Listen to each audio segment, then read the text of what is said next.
प्रदेश, उत्तराखंड, बिहार और एमपी का भी एक exam most probably I think next और नेक्स्ट टू नेक्स्ट मंथ होने वाला है। तो सभी के लिए कॉमन है, जिसमें हम स्पेसिफिक अगर जो बात करते हैं कुछ इंपॉर्टेंट क्वेश्चन जो आपके स्टेट स्पेसिफिक होंगे उसके लिए मैं आपको स्पेशली बता देता हूँ उसमें, ठीक है। तो ये कॉमन सभी के लिए प्रैक्टिस सेट है।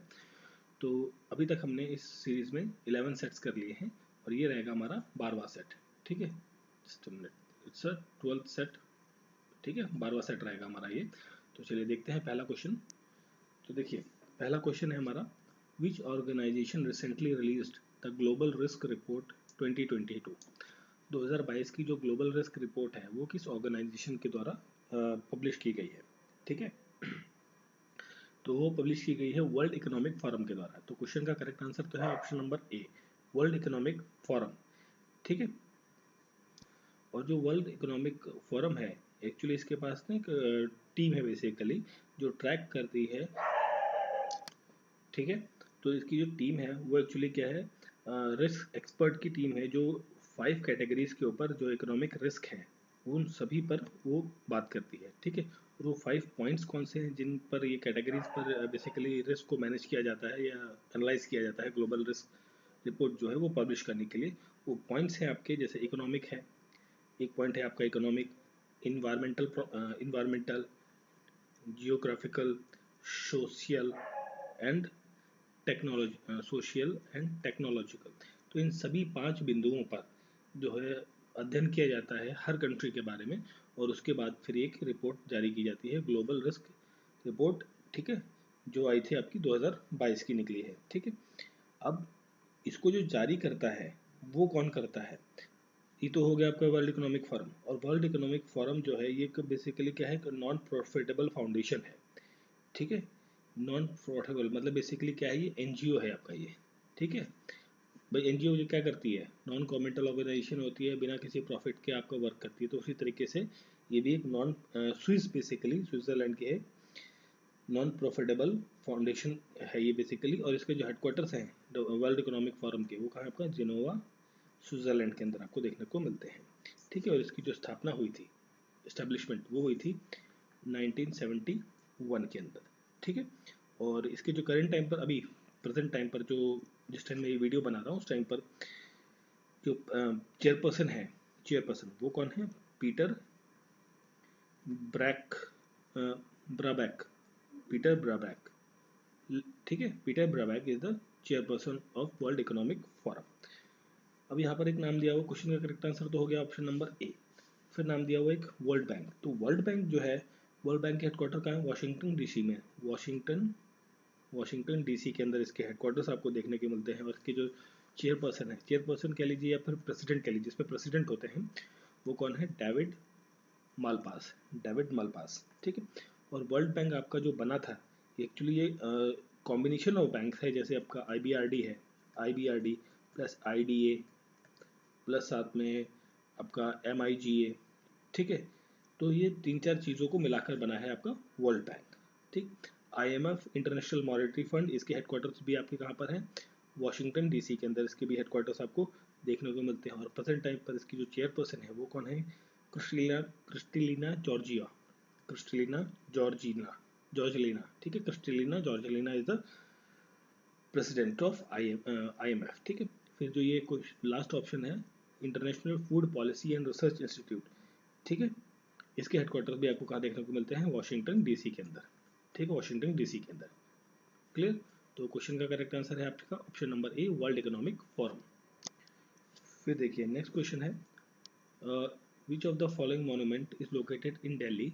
दिल्ली के अंदर कौन सा मॉन्यूमेंट लोकेटेड है जो कंस्ट्रक्ट किया गया था 1656 के अंदर, ठीक है। तो वो है आपकी जामा मस्जिद। क्वेश्चन का correct answer option number D, Jama Masjid. और जामा मस्जिद को बनाया था किसने, मुगल एम्परर शाहजहां ने, ठीक है, शाहजहां ने बनवाया था इसे, ठीक है। 1650 से लेके 1656 के बीच में लगभग ये बनी थी जामा मस्जिद। कौन सी, दिल्ली वाली जामा मस्जिद है, ठीक है। और इसका इनाग्रेशन किया गया था, जो फर्स्ट इमाम थे यहाँ पर, फर्स्ट इमाम, ठीक है, उनका नाम था सैयद अब्दुल गफ्फार शाह बुखारी, ठीक है। सैयद अब्दुल शाह गफ्फार, सॉरी, सैयद अब्दुल गफ़ार शाह बुखारी, ठीक है। ये फर्स्ट इमाम थे, पहले इमाम थे जामा मस्जिद के, जिन्होंने जामा मस्जिद का क्या किया था, उद्घाटन किया था, ठीक है। जामा मस्जिद शाहजहां ने बनवाई है, ठीक है, क्लियर।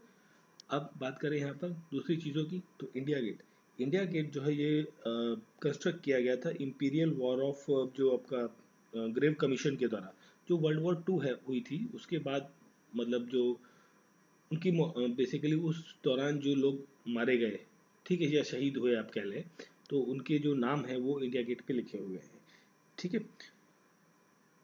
और जो इंडिया गेट है इसे एक और नाम से जाना जाता है, इसे कहा जाता है ऑल इंडिया वॉर मेमोरियल के नाम से भी, ऑल इंडिया वॉर मेमोरियल के नाम से भी इसे जाना जाता है, ठीक है। और इसको बनाने वाले जो आर्किटेक्ट थे इंडिया गेट को, वो थे एडवर्ड एडवर्ड ल्यूटन ल्यूटन ठीक है, एडवर्ड ल्यूटन ने इसको डिज़ाइन किया था, बेसिकली आर्किटेक्चर थे वो इसको बनाने वाले, ठीक है। और जो रेड फोर्ट है, रेड फोर्ट कौन सा, आगरा वाला, यहाँ पर हम बात कर रहे हैं रेड फोर्ट आगरा की, ठीक है। उसको बनवाया था किसने, अकबर ने, ठीक है। और कुतुब मीनार को जो बनवाया था, बेसिकली कंस्ट्रक्शन का काम जो शुरू किया था वो किसने किया था, कुतुबुद्दीन ऐबक ने, ठीक है। कुतुबुद्दीन ऐबक ने इसका काम शुरू किया था, और ख़त्म करवाया था इसको इल्तुतमिश ने, इल्तुतमिश। और इल्तुतमिश जो वही है बंदा जिसने जो स्लेव डायनेस्टी है, गुलाम वंश की जो स्थापना की थी वो किसने की थी, इल्तुतमिश ने। और कुतुबुद्दीन ऐबक का एक कमांडर इन चीफ हुआ करता था, सेनापति, जिसका नाम था बख्तियार खिलजी। बख्तियार खिलजी ने जो नालंदा यूनिवर्सिटी है आपकी बिहार के अंदर, इसको थोड़ा क्लीन कर देते हैं, ठीक है। हम बात कर रहे थे कुतुबुद्दीन ऐबक की, ठीक है, शॉर्ट में लिखते हैं। कुतुबुद्दीन ऐबक ने कुतुब मीनार की कंस्ट्रक्शन शुरू की, बट बीच में मर गया। उसके बाद जो है इल्तुतमिश ने उस कंस्ट्रक्शन को कंप्लीट कराया। इल्तुतमिश जो है वो स्लेव डायनेस्टी का कौन था, संस्थापक था, मतलब उसको शुरुआत करने वाला इल्तुतमिश था। अब जो कुतुबुद्दीन ऐबक है इसका एक कमांडर इन चीफ था जिसका नाम था बख्तियार खिलजी, ठीक है, बख्तियार खिलजी। और बख्तियार खिलजी ने जो नालंदा यूनिवर्सिटी है और विक्रमशिला यूनिवर्सिटी, ये दो यूनिवर्सिटीज जो आपकी कहाँ पर है, बिहार के अंदर, उसको क्या कर दिया था, तहस नहस कर दिया था, तोड़ दिया था, ठीक है। ये इंपॉर्टेंट फैक्ट है, इस चीज़ से रिलेटेड है, ठीक। कुतुब मीनार सी चीज़ें, ठीक है। तो क्वेश्चन का correct answer option number D, Jama Masjid. एक और चीज़ रह गई इसमें कि जो एक चीज़ और रह गई यहाँ पर, जो कुतुब मीनार की हम बात कर रहे हैं ना, तो कुतुब मीनार को जो बनवाया गया था वो किसकी याद में बनवाया गया था, ये भी इंपॉर्टेंट था, क्वेश्चन है, कई बार आ जाता है।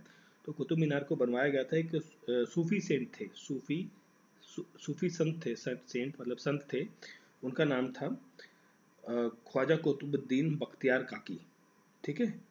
मैं लिख देता हूँ उसे, ख्वाजा कुतुबुद्दीन बख्तियार बख्तियार काकी, ठीक है। तो ये एक सूफी संत थे, उनकी याद में, उनकी मेमोरी में कुतुब मीनार की कंस्ट्रक्शन शुरू कराई गई थी, ठीक है। यह नाम ध्यान रखना है आपको, ठीक है। फिर देखिए नेक्स्ट क्वेश्चन है, पित्र पैत्रदुरा। पैत्रदुरा जो है ये एक इनलेट टेक्निक है, एक तरीका है, बेसिकली आर्किटेक्चर के अंदर एक टेक्निक है, जो कि पूछा गया किस मॉन्यूमेंट के अंदर ये टेक्निक जो है, पैत्रदुरा नाम की जो टेक्निक है ये देखने को मिलती है। और ये टेक्निक आपको देखने को मिलती है ताजमहल के अंदर। ताजमहल का कंस्ट्रक्शन हुआ है पैत्रदुरा टेक्निक के अंदर, वो आपको ताजमहल में देखने को मिलती है, ठीक है, क्लियर। और जो ताजमहल है इसे किसने बनवाया था, इसे बनवाया था शाहजहां ने, ठीक है, शाहजहां, ठीक है। शाहजहां ने अभी एक और हमने क्वेश्चन किया था, जो जामा मस्जिद है दिल्ली वाली, वो भी उसी ने बनवाई थी, ठीक है। और ये जो आपकी पैत्रदुरा है इसे एक और नाम से जाना जाता है, उसे कहते हैं पारचीन करी, पारचीन करी के नाम से भी जाना जाता है, पारचीन करी, पैत्रदुरा, ठीक है। और ये पहला और ये जो टेक्निक होती है बेसिकली पैत्रदुरा टेक्निक, इसमें क्या होता है कि जो आपका जो बड़े बड़े स्टोन्स होते हैं, पत्थर होते हैं, उनको काट कर उनकी, मतलब जो होता है ना पत्थरों पर नक्काशी करना, है ना, तो जो पत्थरों पर स्पेशली कलर्ड स्टोन्स बनाना, उनको पेंटिंग करना, पॉलिश करना, और फिर उससे बड़े बड़े आर्ट चीज़ें बनाना और फिर उनको स्टैब्लिश करना। तो इस तरीके की जो आर्किटेक्चर फॉर्म है, जो आपने देखी होगी डेफिनेटली कई जगहों पे, स्पेशली इन ताजमहल में जो शुरुआत हुई थी इन इन पॉइंट्स में से, ठीक है, ताजमहल में, तो वो आपको देखने को मिलती है, ठीक है।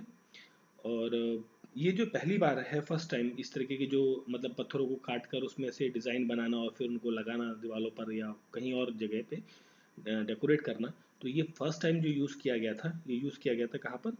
इटली, रोम में, रोम के अंदर। ठीक है, रोम के अंदर। कब? 16वीं शताब्दी, 16वीं शताब्दी में ये शुरू किया गया था। ठीक है, तो क्वेश्चन का करेक्ट आंसर है India, sorry not India, Taj Mahal. ठीक है, चलिए फिर देखिए नेक्स्ट क्वेश्चन। बहुत सिंपल क्वेश्चन है, who profound the yoga philosophy? Yoga philosophy किसने दी थी भाई? महर्षि पतंजलि ने। ठीक है, महर्षि पतंजलि जिन्हें कहा जाता है फादर ऑफ योगा। ठीक है, और इन्होंने लगभग 195 जो सूत्र होते हैं जो इनसे संबंधित होते हैं, मतलब योगा से, ठीक है, उसका एक फ्रेमवर्क बनाया और इंटीग्रेट किया, मतलब आपस में जोड़ा उन सभी चीज़ों को। ठीक है, ताकि जो इंसानों का जीवन में उन सभी चीज़ों को अपनाया जा सके डेली लाइफस्टाइल में, डेली रूटीन के अंदर। ठीक है, ताकि वो एक अच्छी और एक एथिकल लाइफ जी सके। ठीक है, तो क्वेश्चन का करेक्ट आंसर है ऑप्शन नंबर सी, पतंजलि, महर्षि पतंजलि। फिर देखिए नेक्स्ट क्वेश्चन है, छपचोरकोट। छपचोरकोट जो है ये आपका कहाँ पर है? ये है आपका मिजोरम के अंदर। ठीक है, और मिजोरम के अंदर है ये बेसिकली छपचोरकोट। ठीक, और ये फेस्टिवल है बेसिकली। फेस्टिवल देखिए, क्वेश्चन पढ़ने की जरूरत ही नहीं पड़ी, ये वर्ड जहाँ याद आया मेरे को करेक्ट आंसर ध्यान आ गया कि भाई मिजोरम होगा। बेसिकली होता है क्या, ये एक हार्वेस्ट, एनुअल हार्वेस्ट फेस्टिवल है। जैसे आपका कई जगह बिहू मनाया जाता है, असम के अंदर क्या मनाया जाता है? बिहू मनाया जाता है, बिहू। ठीक है, बिहू डांस होता है जब मतलब हार्वेस्टिंग टाइम होता है फसल का कटने का। और पंजाब में जैसे आपका लोहड़ी मनाया जाता है, पोंगल मनाया जाता है। इस तरीके से जो कई सारे फेस्टिवल इंडिया के अलग अलग एरियाज़ में मनाए जाते हैं। जब जो फसल होती है, जो एग्रीकल्चर किया जाता है, वो फसल जब पक जाती है तो उसको काटने का जो टाइम पीरियड होता है, उसमें कई सारे फेस्टिवल्स मनाए जाते हैं। ठीक है, तो ये आपका फेस्टिवल कहाँ मनाया जाता है? मिजोरम के अंदर। ठीक है, फिर देखिए नेक्स्ट क्वेश्चन है, the classical language of India Sanskrit is derived, is the derivative, not derived, it is the derivative of which of the following language? किस चीज से डेरिवेटिव है ये संस्कृत लैंग्वेज? ये एक्चुअली क्या है, इंडो आर्यन लैंग्वेजेस से आई है बेसिकली। ठीक है, और इंडो आर्यंस, देखिए क्वेश्चन का करेक्ट आंसर हो गया ऑप्शन नंबर ए, इंडो आर्यंस। तो और अगर जो हम बात करें इंडो आर्यन लैंग्वेजेस के बारे में, तो इसके अंदर और भी कई सारी आती है, जैसे तमिल हो गई, तेलुगु हो गई, तेलुगु, कन्नड़। देखिए, और नहीं, ये देखो, इंडो आर्यंस में तो संस्कृत आ गई, तो तमिल, तेलुगु और कन्नड़ लैंग्वेज है। और साथ में एक होती है मलयालम लैंग्वेज। ठीक है, तो ये कहाँ पर बोली जाती है? हमारे साउथ इंडिया में बोली जाती है मोस्टली। ठीक है, तो ये सारी लैंग्वेज क्या कहलाती हैं? द्रविडियन लैंग्वेजेस कहलाती हैं। ठीक है, अब जहाँ पर हम बात कर रहे थे हम संस्कृत की, तो संस्कृत और उड़ीसा, उड़िया लैंग्वेज, देखो संस्कृत और साथ में जो उड़िया लैंग्वेज है, ठीक है, ये दोनों लैंग्वेजेस क्या कहलाती हैं? आपकी इंडो आर्यन लैंग्वेजेस कहलाती हैं। ठीक है, और इंडो आर्यन लैंग्वेजेस जो है बेसिकली ये सबसेट है, किसका सबसेट? मतलब these are the part of the, ठीक है, ये जो इंडो आर्यन लैंग्वेजेस हैं ये सबसेट होती हैं किसकी? इंडो ईरानियन लैंग्वेज की, ईरानियन लैंग्वेज की। ठीक है, these are the subset of Indo Iranian language. ठीक है, तो क्वेश्चन का correct answer option number A. फिर देखिए नेक्स्ट क्वेश्चन है, with reference to the ancient India, ancient India के संदर्भ में जो ये टर्म है वो व्रता, गाना एंड श्रद्धा, ठीक है, ये किस चीज़ से संबंधित है? ये संबंधित है एक बेसिकली ट्राइबल ग्रुप से। ये ग्रुप, ट्राइबल ग्रुप जो होता है, ये बेसिकली क्या काम करते थे? एक्चुअली उस टाइम पर ना एक स्टैंडिंग आर्मी नहीं हुआ करती थी एंशियंट टाइम पर। तो ये लोग जो है बेसिकली एज अ आर्मी का काम करते थे। जब कभी सेना की ज़रूरत होती थी किसी काम में, मतलब कोई लड़ाई छिड़ गई है या अपने इलाके को बचाना है, तो उस दौरान ये सभी ट्राइबल के जो लोग थे, ठीक है, ये सभी ट्राइब्स बेसिकली ट्राइब्स हैं, वर्ता, गना और सरदा। तो इन तीनों ट्राइब्स के जो लोग हुआ करते थे वो आपस अपने आप को एज अ सोल्जर क्रिएट कर लेते थे, बन जाते थे जब ज़रूरत पड़ती थी। ठीक है, वैसे कोई स्टैंडिंग आर्मी तो होती नहीं थी, तो जब स्टैंडिंग आर्मी नहीं है तो जब ज़रूरत पड़ी लड़ाई की, सेना की ज़रूरत पड़ती थी, तो वो लोग खुद ही सैनिक बन कर लड़ाई में भाग लेते थे। ठीक है, तो ये बेसिकली क्या थी? ये ट्राइब्स थी, आपकी ट्राइबल ग्रुप्स थे ये। फिर देखिए नेक्स्ट क्वेश्चन है, which of the following mahajanapada was situated on the bank of Godavari river? जो गोदावरी रिवर है उसके किनारे कौन सा महाजनपद आपको देखने को मिलता है? वो है असाका। असाका जो महाजनपद है वो आपको देखने को मिलता है। अशाका को एक और नाम से जानते हैं, अश्मका, अश्मका नाम से भी जाना जाता है अशाका को, जो कि आपको गोदावरी रिवर के किनारे देखने को मिलती है। और ये स्ट्रेच होते हैं, मतलब एक लंबे एरिया तक, जैसे आपका आंध्रा है, आंध्र प्रदेश, तेलंगाना, तेलंगाना, ठीक है, और महाराष्ट्र के कुछ एरिया में ये स्प्रेड है बेसिकली आपकी जो महाजनपद है असाका और असमका, ठीक है, क्लियर। फिर देखिए next question, who was the Mauryan ruler killed by Pushyamitra Shunga. Pushyamitra Shunga के द्वारा कौन सा वो मौर्य राजा था जिसको मारा गया पुष्यमित्र शुंग के द्वारा? वो था आपका बृहद बृहद्रथ, ठीक है। तो option number B is the correct answer. Brihadratha जो है वो मारा गया था किसके द्वारा? पुष्यमित्र शुंग के द्वारा। और ये जो बृहद्रथ है ये अंतिम मतलब लास्ट मुगल रूलर था, ठीक है। और इसका जो टाइम पीरियड की हम बात करें किस टाइम पर था, 1885 बीसी के आसपास में, ठीक है। और शुंगमित्र जो है पुष्यमित्र शुंग, ये था आपका कमांडर इन चीफ, मतलब जो सेनापति होता है ना, कमांडर, कमांडर इन चीफ लिख दिया, CIC है ना, कमांडर इन चीफ या फिर सेनापति आप कह लीजिए, सेनापति, सेनापति था ये, ठीक है। और सेनापति कौन सी एक्चुअली इसने जो पुष्यमित्र सिंह है उसने जब बृहद्रथ को मारा था उसके बाद इसने एक नई डायनेस्टी शुरू की, उसका नाम था Surya dynasty, Surya dynasty, Surya dynasty की शुरुआत करी, ठीक है। और यहाँ पर जो एक नाम है, देखिए जब हम बात कर रहे हैं मौर्य डायनेस्टी की तो एक रूलर का नाम आता है, इंपॉर्टेंट है, जिन्हें कहते हैं चंद्रगुप्त मौर्य, CG, चंद्रगुप्त मौर्य, ठीक है। और चंद्रगुप्त मौर्य ने किसको हराया था? नंद वंश के रूलर को। नंद वंश का जो आखिरी रूलर था, नंद वंश के जो रूलर थे, अंतिम रूलर, जिनका नाम था धनानंद, धनानंद को हराया था, ठीक है। चंद्रगुप्त मौर्य ने हराया धनानंद को। धनानंद कौन था? नंदवंश का आखिरी रूलर, किंग, ठीक है। और इसको हराने के बाद जो पाटलिपुत्र है, पाटलिपुत्र जिसे आज आज की डेट में हम पटना कहते हैं, उसको जीत लिया था लगभग ये 322 BC के आसपास में, ठीक है। और अगर जो हम बात करें कुछ इंपॉर्टेंट रूलर्स के बारे में जो मौर्य किंगडम के थे, मौर्य समुदाय के थे, तो उसमें से थे, एक तो चंद्रगुप्त मौर्य हो गए आपके, दूसरे थे बिंदुसार, बिंदु सार, ठीक है। और एक काफ़ी इंपॉर्टेंट नाम अशोक, सम्राट अशोक के नाम से आप जानते ही होंगे। तो ये तीन जो है इंपॉर्टेंट नाम है मौर्य डायनेस्टी के, ठीक है। तो क्वेश्चन का करेक्ट आंसर है ऑप्शन नंबर बी। फिर देखिए नेक्स्ट क्वेश्चन है, who among the following was the author of ancient text सिद्धांत शिरोमणि। सिद्धांत शिरोमणि जो है ये पुस्तक किसके द्वारा लिखी गई है? ठीक है, तो ये लिखी गई है भास्कराचार्य के द्वारा, ठीक है। Option number D is the correct answer. Bhaskaracharya ने जो सिद्धांत शिरोमणि नामक की जो पुस्तक है वो लिखी है। और ये कौन थे? ये बेसिकली क्या है, एक भारतीय मैथमेटिशियन थे, ठीक है, जिन्होंने ये पुस्तक जो है किस लैंग्वेज में लिखी है? संस्कृत में, संस्कृत में लिखी है ये, ठीक है, संस्कृत में लिखी है, ठीक। और इसके अंदर कई सारे वर्ण आपके देखने को मिलेंगे, लगभग 1450 वर्ण आपको देखने को इसके अंदर मिलते हैं, ठीक है। और इन्होंने इस पूरी बुक को, जो सिद्धांत शिरोमणि है, इसको 3 पार्ट्स में बेसिकली डिवाइड किया हुआ है। तो 3 पार्ट्स की हम बात करें अगर तो 3 पार्ट्स में जैसे आपकी 3 पार्ट्स में डिवाइडेड है। फर्स्ट है आपकी लीलावती, लीलावती, दूसरी है बीज गणित, बीज गणित, ठीक है, गणिता। और एक है आपकी गणिदाहया, गणिधाल्य, और है गोलाधाल्य, गोलाधाल्य। तो ये दोनों जो बुक्स हैं, ये दोनों बुक्स के किसके बारे में बात करती हैं? एस्ट्रोनॉमी के बारे में, एस्ट्रोनॉमी के बारे में बात करती है, मतलब खगोल शास्त्र के बारे में बात करती है। बीज गणित आपको पता ही है, अलजेब्रा के बारे में डिस्कस करती है, ठीक है। तो क्वेश्चन का करेक्ट आंसर है ऑप्शन नंबर डी, भास्कराचार्य।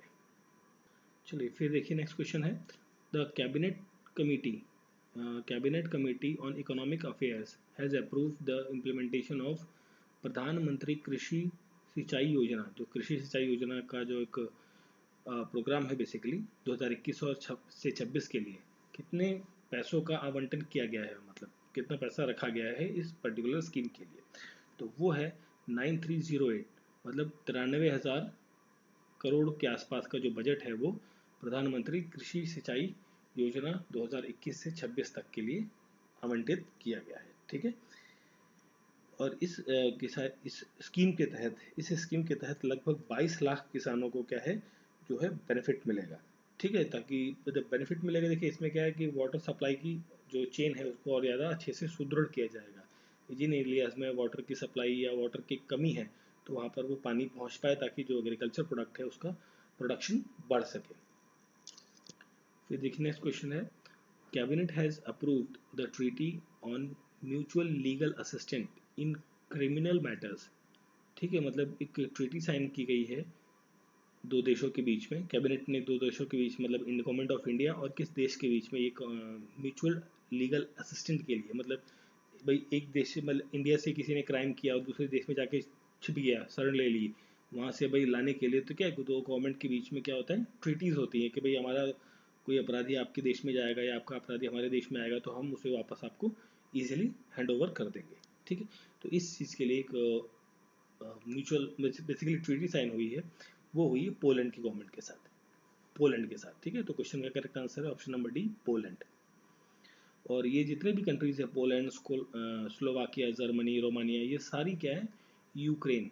देखिए अभी करंट टाइम पर क्या है, यूक्रेन और रशिया, इन दोनों के बीच में क्या चल रही है, वॉर चल रही है, तो ये सारी कंट्रीज जो है यूक्रेन की नियर बाई कंट्रीज है। ठीक है, फिर देखिए नेक्स्ट क्वेश्चन है, recently which of the following festival has been inscribed on the UNESCO list. ठीक है, यूनेस्को जो वर्ल्ड हेरिटेज साइट कई साल देता है और एक लिस्ट देती है इंटचेबल कल्चर हेरिटेज ऑफ ह्यूमैनिटी, इसके लिए किस फेस्टिवल को, बेसिकली जो फेस्टिवल्स है गणेश चतुर्थी, दुर्गा पूजा, पोंगल, गुरु पर्व, इनमें से किस फेस्टिवल को यूनेस्को ने इस इंटेंजिबल कल्चरल हेरिटेज के अंदर काउंट आउट किया है, वो है आपकी दुर्गा पूजा। और दुर्गा पूजा मेनली जो है वो आपकी वेस्ट बंगाल में मनाई जाती है, बट मोस्टली जो ऑल ओवर इंडिया मनाई जाती है, बट ये स्पेशली स्पेसिफिक फेस्टिवल है कहाँ का, वेस्ट बंगाल का। नेक्स्ट क्वेश्चन है, PepsiCo India energy drink sting, जो स्टिंग आता है आपको, एक एनर्जी ड्रिंक है बेसिकली, रेड कलर की बॉटल में आपने देखा होगा शायद ऐड इसका, जिसमें इस बेसिकली ड्रिंक का जो ब्रांड एम्बेसडर है वो कौन बने हैं। ठीक है, ये आपने ऐड देखा होगा कि भाई इस ड्रिंक के अक्षय कुमार एक ऐड करते हैं। ठीक है, एम्बेसडर कौन है, अक्षय कुमार।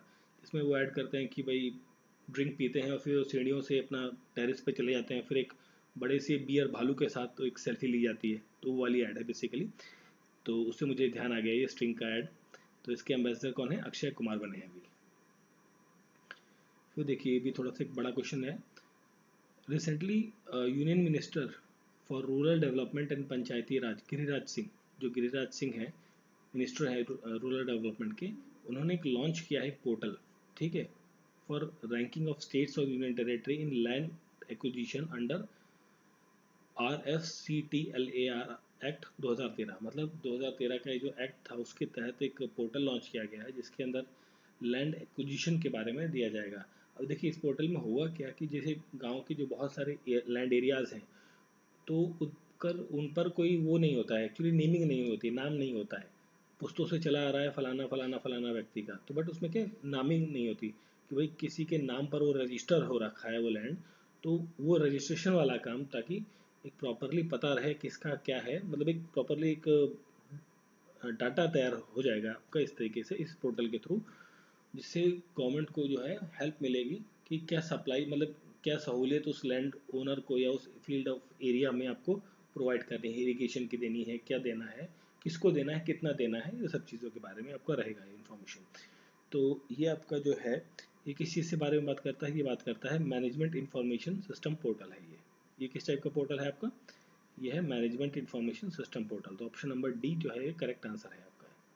ठीक है, जो लैंड एक्विजिशन प्रोजेक्ट है इसके तहत जो लॉन्च किया गया है वो ये वाला पोर्टल है आपका। ठीक है, तो ये थे आपके जो आपका सेट है, सेट 12, उसके कुछ important questions. I hope so सारे क्वेश्चंस आपको समझ में आ गए होंगे। इफ़ इन केस आपको कोई डाउट है please write in the comment box. तो बस वही एक छोटी सी रिक्वेस्ट, प्लीज़ लाइक, सब्सक्राइब और बेल आइकन प्रेस करें। मिलते हैं नेक्स्ट वीडियो में। Thank you for watching.